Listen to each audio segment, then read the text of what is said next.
Welcome, listeners, to a brand new bonus episode of Oh My Word podcast. And today we have a really special treat because we have with us Krista Vitola, who is a senior editor at Books for Young Readers, which is part of Simon & Schuster.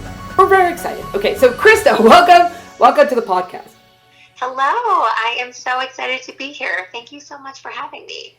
I'm thrilled. And I'm glad I was able to sleep last night because I was so excited. Okay, first of all, we're going to jump a little bit. I usually like to start with how'd you get into this and all that sort of stuff. But let's just ask the real question. What's the difference between a senior editor and a regular editor, senior executive editor? Because we see that all the time. So does that mean something different as far as acquiring books? Or is that just more of like what the company deals with? Or what is that? So basically it's how long you've been with a company and a promotion of sorts. So there is a very lengthy ladder that you climb within publishing, starting out as an editorial assistant and an assistant editor, and then an associate editor, and then an editor, and then a senior editor, and then an executive editor. And then sometimes there's senior executive editors, and then editorial directors. It really depends on the publishing house and the specific imprint that you work for. But there is definitely a range of editors. But what it basically shares with agents and authors and those within the industry is how long you've been with the company and how long you've been in the industry as a whole, as well as you were saying, when you're able to acquire. And that really does change between houses as well. When I had first started at Random House before I moved over to Simon & Schuster as an editorial assistant and an assistant editor, you weren't able to acquire. You were really getting your feet wet. You were learning about how to acquire, how to edit books, how to do the whole processes, and you weren't taking in submissions and reading. You were basically reading for your boss to see if there was something that came in through their inbox that the imprint would want to acquire. But at Simon & Schuster, sometimes an assistant editor and associate editor is able to acquire their own books if the publisher feels that they are ready to do so. It does vary, but it's a title. It's nice. It's the, longer you've been in the industry and you get new titles, that it's always a nice recognition for the time that you spent and the books that you've published. But in general, I would say that we're all editors and we all want to find beautiful books to bring out into the world. So we're all have the same goal. Wow, yeah. Is there also that, let's say, I don't know what level would be, any sort of level editor that would have some sort of, I don't know if the right word is editorial oversight, or just some sort of running the team meeting for other editors of kind of making sure that whatever the imprint is, whatever the vision of the imprint is. So is that also related to that, or is that somebody else's job who does that? Yes. Well, the publisher oversees all of the editors and kind of has the final say, and then above him would be the president of the company. But the editorial directors and executive editors, they manage a majority of the staff, and they too are the ones cultivating the list and the liaison between an agency meeting, if it's a broader agency meeting, or bringing in individuals who may be publishing books from different sectors of the world and in different forms of media. So there are certain editors who have been in publishing for, that have more of a managerial role than a typical editor who may have one assistant. Oh, right. That's the word. Managerial role. Yes. Thank you. There we go. The editor's helping the writer. Very good. So now let's go back to this. How did you get into all this? Was being an editor something you always set out to do? Is it kind of something that you fell into? It was something I fell into. I always wanted to write for a magazine. I always wanted to work for a magazine. I wanted to be, as cliche as this is, but be Sarah Jessica Parker from Sex and the City and have my own column. The beautiful apartment and the shoes would have been a nice added touch to that life. But I always thought that magazines would be where I would land. And when I was in college, I had interned for a magazine, and it was kind of the B-list Entertainment Weekly magazine, I like to say. It was a great place. The people were great. I had a great experience. It was a true intern experience where we did everything and anything that no one else wanted to do. But in doing so, I did learn the ropes, but it wasn't the type of environment that I wanted to be a part of. I just didn't match with my personality. So the next year when I was still in school, I had interned for Carol Fitzgerald, who runs the Book Report Network. She does teen reads and kids reads and also does a lot of author websites. And she really showed me the possibilities of and the world of children's publishing. I wrote reviews for her, children's book reviews. And I could not believe that it was someone's job to read manuscripts and help authors make them even better before they went out into the world. I thought an author just wrote a book and it was bound and then it was just stuck on the shelf. That was how it was published. So it was like a aha moment. The band was cheering in my head that this was something that I could actually do as a living. And so I looked at other internships. I worked for some literary agencies, and then I interviewed at Random House at Delacorte Press, one of my initial interviews out of school, and I got very, very lucky and was offered a position with Delacorte under Wendy Loja. Oh, and we spoke to her. She's the best. Yeah. So I worked with her and Krista Marino and Beverly Horowitz over at Delacorte, and really they showed me the ropes, and I'm ever so thankful for my time there before I popped on over to Simon & Schuster. Wow. Were you specifically focused on working with children's books or young readers' books at that point, or you were kind of open to any point of publishing? I had hoped I would be able to go into children's books. I was offered another position to do adult romance at the same time as I was offered a job at Random House, but I really, really love children's books. There are so many books, as I think all of us in children's publishing, that have really shaped and molded us, and we still have in our bookshelves to this day. And writing children's reviews just really struck a chord with me, and I hoped that I could stay in the children's book world, and I got lucky enough to do so. Yeah, well. And then did you willingly make the transition from wanting to be a writer to being an editor, or do you still have that writer part in you somewhere that you're like, one day we might revisit it? I think it was a lofty dream, because I am a terrible writer.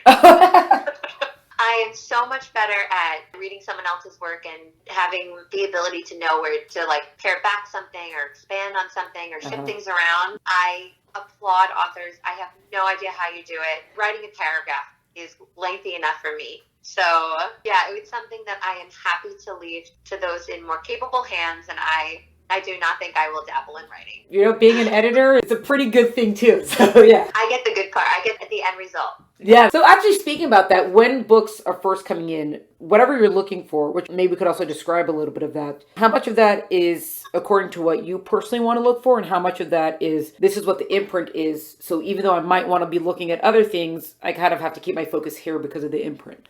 I have been really lucky in that when I moved over from Random House to Simon & Schuster, I was able to acquire the books that I really wanted to acquire and that I love and that fit the imprint really well. So it was kind of like a match made in heaven. I feel very fortunate that I can honestly say that the books that I read constantly, for fun or for acquisition, are ones that I can bring into the imprint, that the imprint wants and needs, and it's very nice. So luckily, my taste isn't in line with books for young readers, so I don't have to worry about that. I will too say that I did a lot of teen series, big contemporary dystopian fantasy series when I was over at Delacorte, which I enjoyed doing, and I learned so much from that. I worked on the Fallen series and Repackaging a Sisterhood of the Traveling Pants and The Maze Runner. And when I moved over to Simon & Schuster, I had wanted to focus on middle grade, and they had needed more middle grade on their list. And so about 90% of my list, I'm sure as people have seen and is online and stuff, is middle grade. And I have some really special teen as well, but my heart is in middle grade. I love teen, but I really, there's something very special about middle grade. I kind of run the gamut in what I acquire, but I try to live in that world for as much as my time as I can. Do you have any specific way to describe what you think is so special about middle grade, or is it just there's something there that speaks to you? There's something about that age range of you are not under your parents' thumb as much. Right. You're asking questions, these honest and real and raw questions about the world and life and friendships, and there's so much going on and changing, and you have that space, that autonomy, that you're not really at the other end, that teen autonomy, but it's definitely changed from what you experienced when you were perhaps in elementary school. And there's just something so special about that. You can't really put your finger on, but those big picture questions are there, and I really think it makes a middle grade narrative sing. And, I hated middle school. Sometimes I wonder why I wanted to stay in this category, but there's something truly special about that age range and stories that speak to that age range. Yeah, my co-host for my regular episodes, she's more into middle grade and I'm more into YA, but because of this, I've gotten more into middle grade, and there really is something, especially the middle grade, that's really done well. It's just so exciting to read it. It's just, there's something so... Speaking of, I think I saw you you have edited or worked with Stuart Gibbs with the Spy School series? I do work with Stu. Oh, you do? Okay. Yes.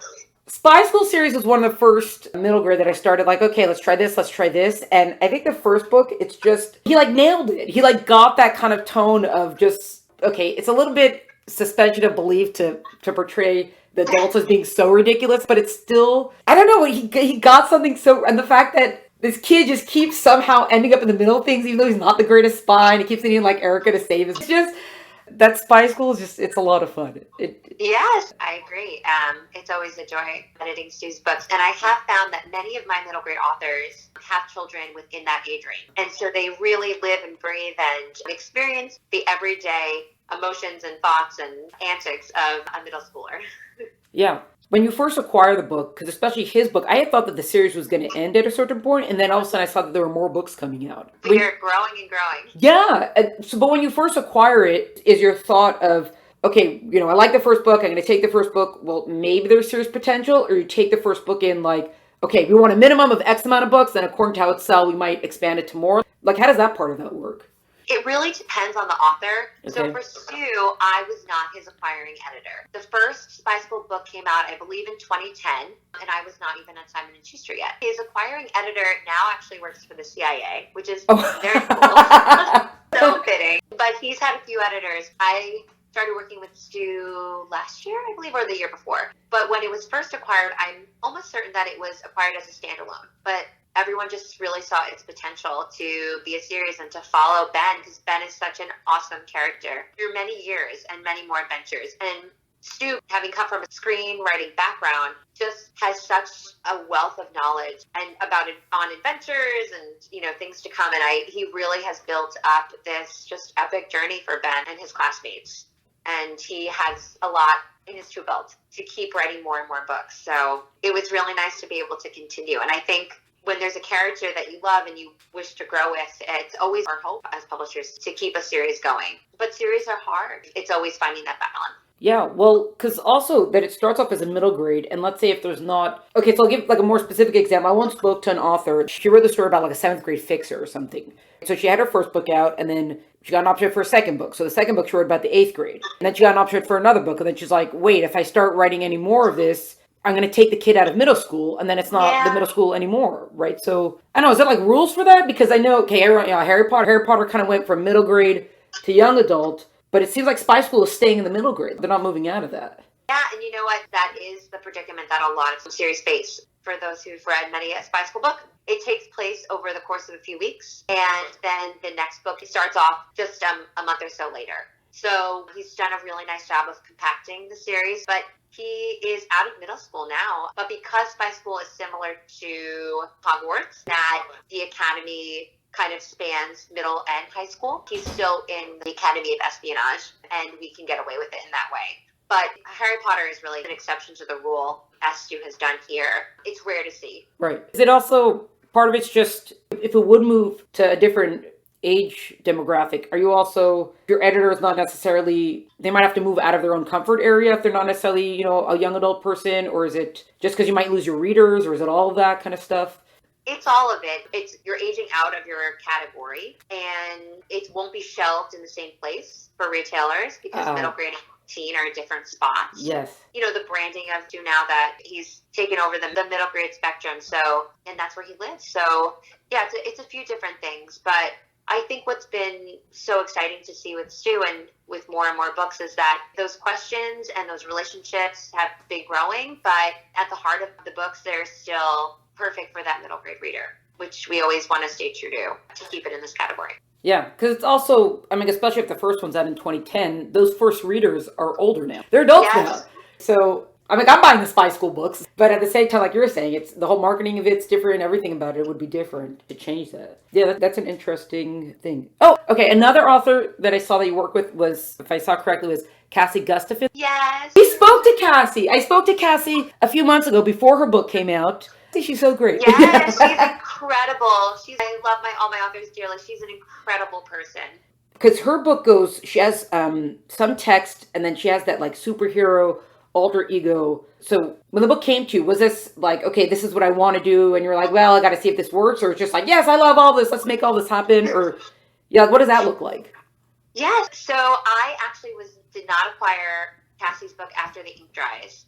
Okay. That was Lisa Abrams, who is now over at Random House. I inherited Cassie when Lisa left Simon & Schuster. So I got to see the finished product of After the Ink Dries, which is incredible and beautiful. I just acquired Cassie's next YA, which is coming out in the fall of 22, called The Secrets We Keep. So I have been working out with her on that novel. I cannot provide insight onto the acquisition of After the Ink Dries, which I'm so happy that Lisa did buy because it is another incredible story from her. And she's so talented. But as a finished product, I love the book. Just asking quickly, The Secrets We Keep is also going to be is it along the same lines as After the Ink Dries, or should you go in a different direction with it? As far as the content.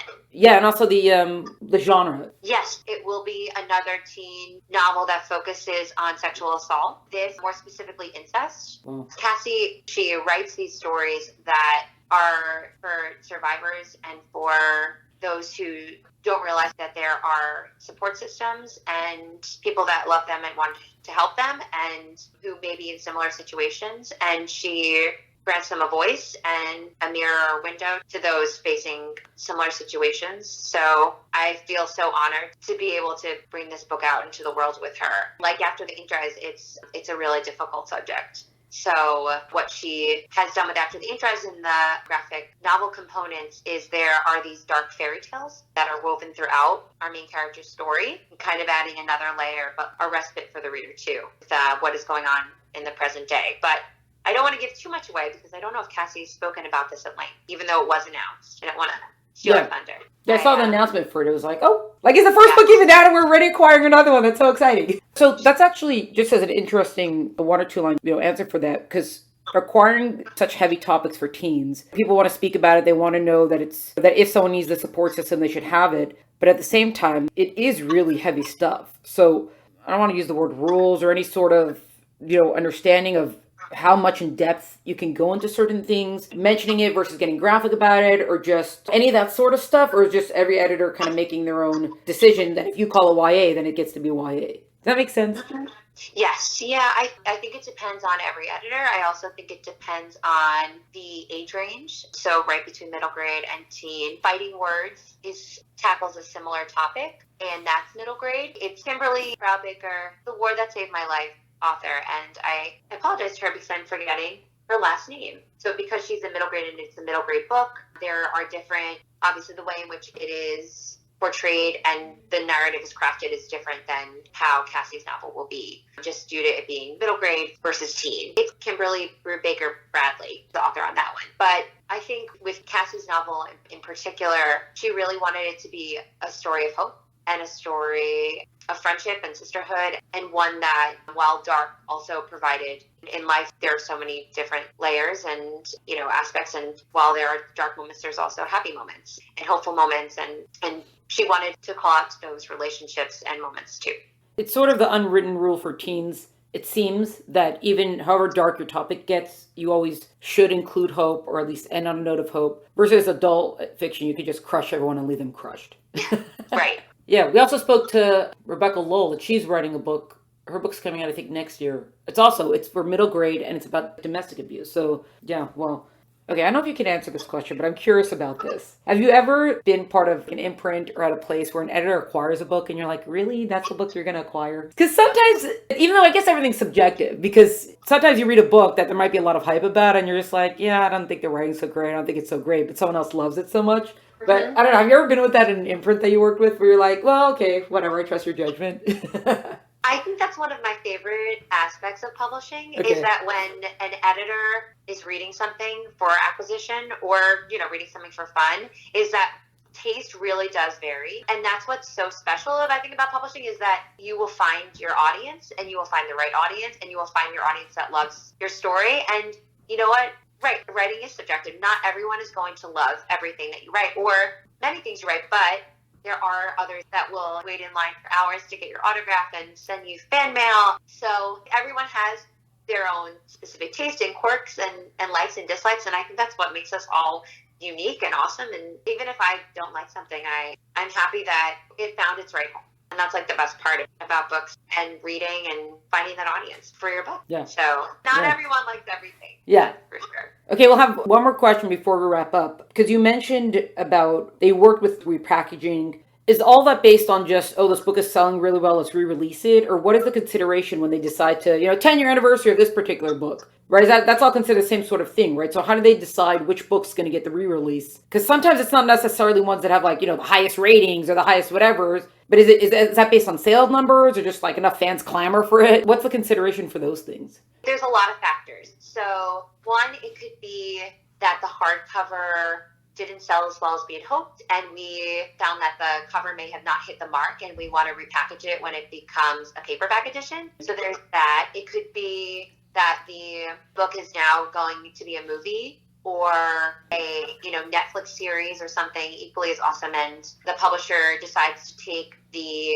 movie poster, I should say, but for TV release, not the same cover, and put that on the hardcover or the paperback jacket. It could be that it's celebrating an anniversary and we want to make it like a gifty special edition kind of thing that would warrant a new cover. Those are the biggest, off the top of my head, ones that I can think of why I would get a new cover and a repackage. Because I thought not all books necessarily make it from hardcover to paperback. So, if the hardcover is not selling well, is it just because we believe in the book so much we want to give it another chance with the paperback? Or is that built into the contract originally that you decide that? Or it's just whatever the team decides?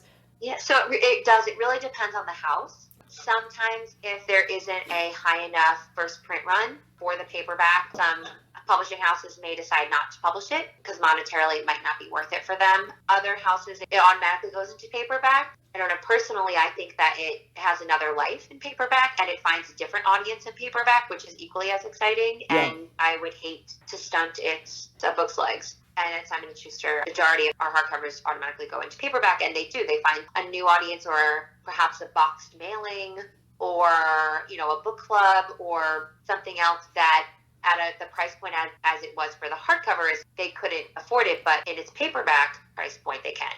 So there are a lot of opportunities for it in paperback. Yeah. I've actually seen, I don't think it happens too often, but there's sometimes like if it's a trilogy or something, sometimes the third book gets stuck in hardcover and it never comes out in paperback. Is that like a thing? Is it just because the interest is lost in the series or something? Or it doesn't seem to happen too often.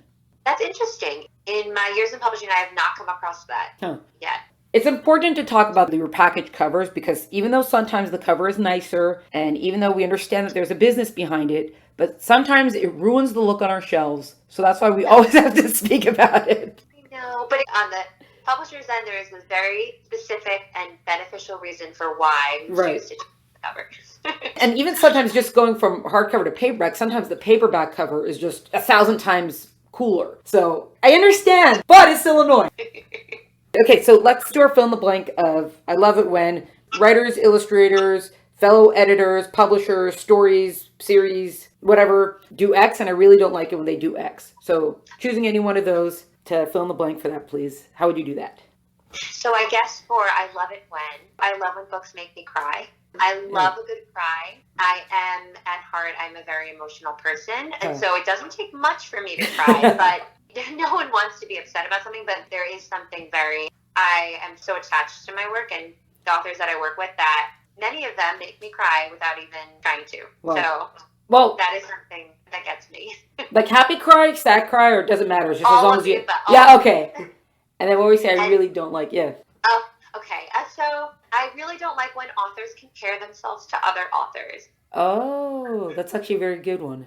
Because every author and every author's journey is so unique. Yes. And I think it never ends well. Comparing yourself to another person in life. It doesn't even have to do with publishing. In life, we're all on our own unique journeys, and we should appreciate it and live in it and enjoy it. And that the other authors that we may be in critique groups with or just emerging publishing groups with, they should have their own journey too. And comparing yourself to another person's journey is never helpful. That's an excellent... Yeah, when I was first starting as a writer, I spoke to Max Landis, the screenwriter. We were kind of messaging, and he's just like, yes, every writer has their own journey. I'm like, well, that's not helpful to me. That doesn't get me published today. But it's, now I'm like, yeah, it's so true what he said. And and you're saying it now also. It's like, yes, it's exactly, very good. I like that one. Very good. We're not going to cry from it, but that touches touches the heart. Yeah. Very good. Wow. Okay, well, Krista, thank you so much for your time. Thank you so much for coming on the podcast. It's been such a treat to speak with you. Of course, thank you. It's been a pleasure. This was a bonus episode of Oh My Word podcast featuring senior editor Krista Vitola. To find out more about Krista and see what she's up to, check her out using the link below. To find out more about Oh My Word podcast and all the great stuff we're up to, please check us out on Instagram at Oh My Word Podcast. Subscribe to us wherever you listen to podcasts, and check us out at el10mm.com. Music is by Tim Burke. Thank you so much for joining us. Catch you next time.